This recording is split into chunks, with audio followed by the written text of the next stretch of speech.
নমস্কার, কেমন আছো সবাই? আশা করছি সবাই ভালো আছো আর আমিও খুব খুব খুব ভালো আছি। তো গুড মর্নিং বলে আজকে ব্লগটা স্টার্ট করছি। এখন ঘড়িতে সময় সকাল 10:30 মতো। এখন খাচ্ছি একটা ডাব। আজকে ডাব খেতে খেতেই তোমাদের সাথে ব্লগটা স্টার্ট করলাম, কারণ শরীরটা ভীষণ ডিহাইড্রেট হয়ে যাচ্ছে, শরীরটা একদম ভালো থাকছে না, যে কারণে আমাকে প্রতিদিন একটা করে ডাব খেতে বলা হয়েছে আমাকে এবং ছেলেকে, দুজনকেই। তো আপাতত আজকে ডাবটা আজ থেকেই খাওয়া শুরু করলাম আর তোমাদেরকে সঙ্গে নিয়ে। তো ঠিক আছে, আমি ডাবটা খাই আর তারপর রান্নাঘরে গিয়ে কী রান্না করছি সেটা তোমাদের সঙ্গে অবশ্যই শেয়ার করবো। চলো সঙ্গে থাকো, দেখতে থাকো। আর আজকে হচ্ছে সানডে, তো সানডেটাকে কীভাবে হ্যাপি বানানো যায় সেই চেষ্টাই করছি, মানে একটা হ্যাপি সানডে ব্লগ নিয়ে তোমাদের সামনে আসার চেষ্টা করছি। এখনও স্নান টান কিচ্ছু হয়নি, রান্না করবো, করে স্নানে যাব, কারণ স্নান করে আসলে না ভীষণ ঘেমে যাচ্ছি। অবশ্য সকালবেলা উঠে একবার চেঞ্জ করে নিয়েছি, তখন একবার গা হাত পা ধোয়া হয়েই গেছে। তো পরে আবার দেখি কি হচ্ছে। আর এদিকে দেখো আমার গাছে ফুল ফুটেছে, এখনও ফুল তোলা হয়নি, ওই যে জবা ফুল। পুজো করিনি এখনও, পুজো করব, তখন ফুলগুলো তুলে পুজো করব। ঠিক আছে, জলের সঙ্গে দেখো আর দেখতে থাকো। তো এবার আমি রান্নাঘরে চলে এসেছি চিকেনটা করতে। আর চিকেনটা তোমাদের সঙ্গে আজকে পুরো প্রিপারেশনটাই শেয়ার করার ইচ্ছে আছে, কিন্তু যেটা হয়েছে আমি না আগেই অলরেডি এটা স্টার্ট করে দিয়েছি। তো স্টার্ট করলেও অসুবিধে নেই, যে পার্টটা থেকে তোমাদের দেখাচ্ছি এখান থেকেই কিন্তু চিকেনটা স্টার্টিং রান্না। তো এখন যেটা হয়েছে, আমার কড়াইয়ের মধ্যে একটুখানি সর্ষের তেল ছিল আলু ভাজার, তো তার মধ্যে আমি সাদা তেল দিয়ে দিয়েছি বেশ কিছুটা, আর ডাইরেক্ট চিকেনগুলোকে ভালো করে ধুয়ে পরিষ্কার করে নিয়ে তেলের মধ্যে দিয়ে দিয়েছি। এর মধ্যে কোনো লবণ বা হলুদ কিন্তু আমি অ্যাড করিনি, কারণ লবণ দিলে না চিকেনটা কিন্তু একটু মানে বেশি নরম হয়ে যাবে। আর যেটা করছি সেটা হচ্ছে যে চিকেনগুলোকে ভালো করে ভেজে নিচ্ছি। আগে অলরেডি এক ছাক ভাজা হয়ে গেছে, তখন ভিডিওটা অন করতে ভুলে গেছিলাম। আর একটা ব্যাপার, যেটা চিকেনের যে একটা জুসি ভাব আছে, সেইটা কিন্তু মেনটেন করেই চিকেনটা ভাজতে হবে। আর মেনটেন করে ভাজা বলতে আমি যেটা বলতে চাইছি, চিকেনটাকে এতটাও ক্রাঞ্চি করে ভাজা যাবে না যে খেতে কিন্তু মানে দাঁতের মধ্যে কেমন চিমড়ে চিমড়ে লাগবে। আর এইভাবে চিকেন করার আর একটা কারণ হচ্ছে, আমি যদি কোনো সময় আগে থেকে ম্যারিনেশন করতে না পারি চিকেনটা, তাহলে না চিকেনটা খেতে খুব একটা ভালো হয় না। চিকেন এমন একটা জিনিস, আমার যেটা মনে হয়েছে, চিকেনটা যদি আগে থেকে একটু অন্তত ম্যারিনেশনে না রাখা হয় আমার ঠিক ভালো লাগে না। তো যখন ম্যারিনেশনের সময় পায় না, তখন কিন্তু ইনস্ট্যান্ট চিকেন আমি এভাবেই বানাই। তো এটাকে তোমরা ইনস্ট্যান্ট চিকেন বলতেই পারো। খুব কম সময়ে এটা হয়ে যায় আর খেতে দুর্ধর্ষ হয়।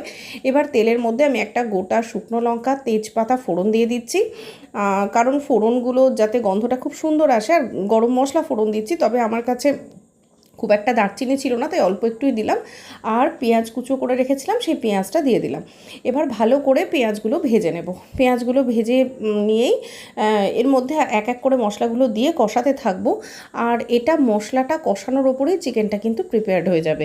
এর মধ্যে তোমরা চাইলে এক ফোঁটাও জল অ্যাড নাই করতে পারো, কারণ আমার বাবা সত্যি কথা বলতে মাংসটা খুব সুন্দর রান্না করতেন। আর বাবা সবসময় বলতেন যে মাংসে যদি জল না দেওয়া হয় তাহলে কিন্তু মাংসের স্বাদ বেশি সুন্দর হয়। আর আমি কিন্তু অনেকটা পরিমাণ লবণ দিলাম, সেটা দেখে তোমরা ভয় পেয়ে যেও না, কারণ এই রান্নাটা পুরোটাই যাতে এই লবণের ওপরেই হয়ে যায় সেটারই চেষ্টা করবো। আর দরকার হলে আর একটু দেবো। আর লবণটা দেওয়াতে একটা সুবিধা আছে, ওই যে বললাম আজকে ঝপাঝপ তাড়াতাড়ি রান্না করছি, চিকেনের জন্য যে পেঁয়াজটা ভাজছি সেটা খুব তাড়াতাড়ি নরম হয়ে যাবে, এতটাই তাড়াতাড়ি নরম হয়ে যাবে যে এর মধ্যে মশলাগুলো দিয়ে চিকেনটা দিয়ে কষাতে থাকলে রান্নাটা খুব তাড়াতাড়ি হয়ে যায়। এদিকে দেখো পেঁয়াজগুলো কিন্তু কি তাড়াতাড়ি ভাজা হয়ে গেছে। এর মধ্যে দিয়ে দিলাম কাশ্মীরি রেড চিলি পাউডার, যাতে কালারটা বেশ সুন্দর লাল লাল আসে।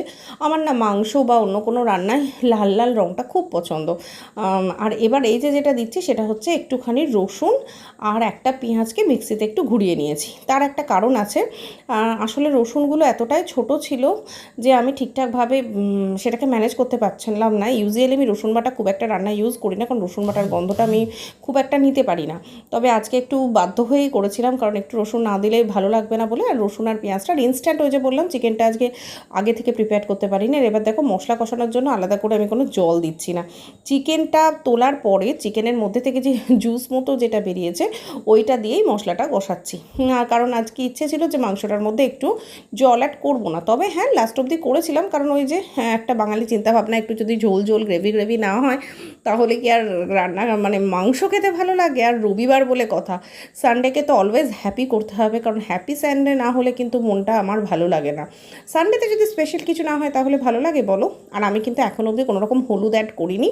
এরপরে কিন্তু অ্যাড করবো, আর যা যা মশলা লাগবে সেগুলো দিতে থাকবো। আর এদিকে দেখতেই পাচ্ছ অলরেডি মানে কি সুন্দর একটা কালার আসতে শুরু করেছে। আর এই লোহার কড়াইটা কিনে এটার মধ্যে রান্না করে এটার একটা প্লাস পয়েন্ট যেটা পাচ্ছি, রান্না কিন্তু খুব তাড়াতাড়ি হচ্ছে জানো তো। এবার দিয়ে দিলাম কিন্তু যতটা পরিমাণ হলুদ দেওয়ার ততটাই। আর আজকে মাংসটার পরিমাণ ছিল এই 750 মতো, 750 মাংসই রান্না করছি। আর এবার দিচ্ছি একটু টমেটো কেচাপ। আর টমেটো কেচাপ দেওয়ার কারণ হচ্ছে আমার কাছে টমেটো নেই, টমেটো থাকলে হয়তো তেলের মধ্যে টমেটো দিয়ে কালারটা আরও লাল লাল করতাম, কিন্তু লাল লাল করার অপশান নেই, তাই টমেটো কেচাপ দিলাম। আর দিয়ে এবার মাংসটা অনেকক্ষণ ধরে কষাচ্ছি। আর দিচ্ছি এবার আদা আর কাঁচা লঙ্কা বাটা। ইউজুয়ালি আমার মা যখন চিকেন রান্না করতেন তখন কিন্তু জানো তো আদা কাঁচা লঙ্কার ওপরেই কিন্তু আমাদের মাংসটা হতো, মানে চিকেনটা হতো। কিন্তু মা ইউজুয়ালি মাংসে কখনো জিরে গুঁড়ো ধনে গুঁড়ো এগুলো ইউজ করতেন না। সেই যে কথাটা বলছি না, সেই স্বাদটা একটু অন্যরকমই ছিল। মায়ের মতো রান্নার স্বাদ কিছুতেই আসে না। আমিও মাঝে মাঝে ট্রাই করি শুধু আদা কাঁচা লঙ্কা বাটা দিয়ে চিকেন করতে, কিন্তু ঠিক মায়ের স্বাদটা এনে উঠতে পারি না। হয়তো মারা এরকমই হয়, চিরজীবন মায়ের স্বাদটা অটুট থেকে যায়। এবার একটুখানি দিচ্ছি কাসুরি মেথি। তো তোমরা কাসুরি মেথি দেখে ভাবছো হয়তো যে কাসুরি মেথিটা এরকম কেন। আমি বলি, কাসুরি মেথি বাজার থেকে কিনে আনার পর যখন একটা কিনে আনা হয় তখন সেটাকে আমি একটুখানি হালকা ড্রাই রোস্ট করে নিই, দিয়ে তারপর সেটাকে মিক্সিতে ঘুরিয়ে গুঁড়ো করে রেখে দিই। এতে রান্নার যে টেস্টটা আসে আমি দেখেছি ডাইরেক্ট কাসুরি মেথি যে পাতাটা দিলে সেই টেস্টটা কিন্তু অতটা ভালো লাগে না। আর সেটা করার আর একটাও কারণ আছে, আমি বলছি। আর একটা কথা বলে দিই, আমি কিন্তু মাংসে ইতিমধ্যে একটুখানি দই অ্যাড করেছি যাতে একটু বেশ গ্রেভি গ্রেভি ক্রিমি ক্রিমি ব্যাপারটা আসে। আর এই যে কন্টেনারটার মধ্যে আমি পেঁয়াজ আর রসুনটা বেটেছিলাম সেখানটা ধুয়ে একটু একটু 3বার জল দিচ্ছি। তোমরা তো জানোই 3বার জল না দিলে আমার রান্না কমপ্লিট হবে না। আর যেটা বলছিলাম, কাসুরি মেথি তো ইউজুয়ালি আমরা খুব একটা রান্না ইউজ করি না, মানে আমি করি না অন্তত। তো যাই হোক, সেই কারণে অনেক দিন রেখে দিলে অনেক সময় কাসুরি মেথিটা কিন্তু খারাপ হয়ে যায়, অনেক পোকা টোকা হয়ে যায়, অনেক সমস্যা হয়। যে কারণেই আমি এই বুদ্ধিটা অ্যাপ্লাই করেছি এবং করে দেখছি আমি কিন্তু বেস্ট সাকসেস। ইনস্ট্যান্ট সবসময়ই যে কোনো রান্নাই আমি চাইলেই ইউজ করতে পারছি, তার জন্য আমাকে অনেক কিছু করতে হচ্ছে না। বেশ ভালো লাগছে। তোমরাও কিন্তু এই ট্রিক্সটা ফলো করে দেখতে পারো। জাস্ট কাসুরি মেথিটাকে একটু ড্রাই রোস্ট করে মিক্সিতে গুঁড়ো করে একটা কন্টেনারে ভরে রেখে দেবে, যখন যেমন লাগবে এক চিমটে দিলেই কিন্তু দারুণ গন্ধ আসবে। আর ইতিমধ্যে এটার মধ্যে যেটা দেওয়া হয়েছে মাংসের মধ্যে একটুখানি গরম মশলা। আর এই যে বললাম জল অ্যাড না করলেই নয়, ঝোল ঝোল না হলে কি আর রবিবার জমে, তাই একটুখানি গরম জল দিয়ে দিচ্ছিলাম, কারণ আজকে ঠান্ডা জলটা একদমই ইউজ করবো না। তো বন্ধুরা, ব্লগটা যদি কিছু ভালো লেগে থাকে প্লিজ একটা লাইক করে দিও, আর কমেন্ট সেকশনে জানিও কি ভালো লাগলো। আর অবশ্যই চ্যানেলটা সাবস্ক্রাইব করে কিন্তু আমার পাশে থাকতে ভুলবে না। আর ফ্রেন্ডস আর ফ্যামিলির সাথে চ্যানেলটা একটু শেয়ার করে দিও। যারা ইউটিউব থেকে দেখবে তারা অবশ্যই সাবস্ক্রাইব করবে, যারা ফেসবুক থেকে দেখবে তারা অবশ্যই ফলো করে দেবে। আর এদিকে দেখো জল দিয়ে আমি কিন্তু এটা আরেকটু সেদ্ধ হতে বসিয়ে দিলাম 10 মিনিটের জন্য। আজকের মতো আসি, টাটা বাই, সকলে ভালো থেকো, সুস্থ থেকো এবং সাবধানে থেকো।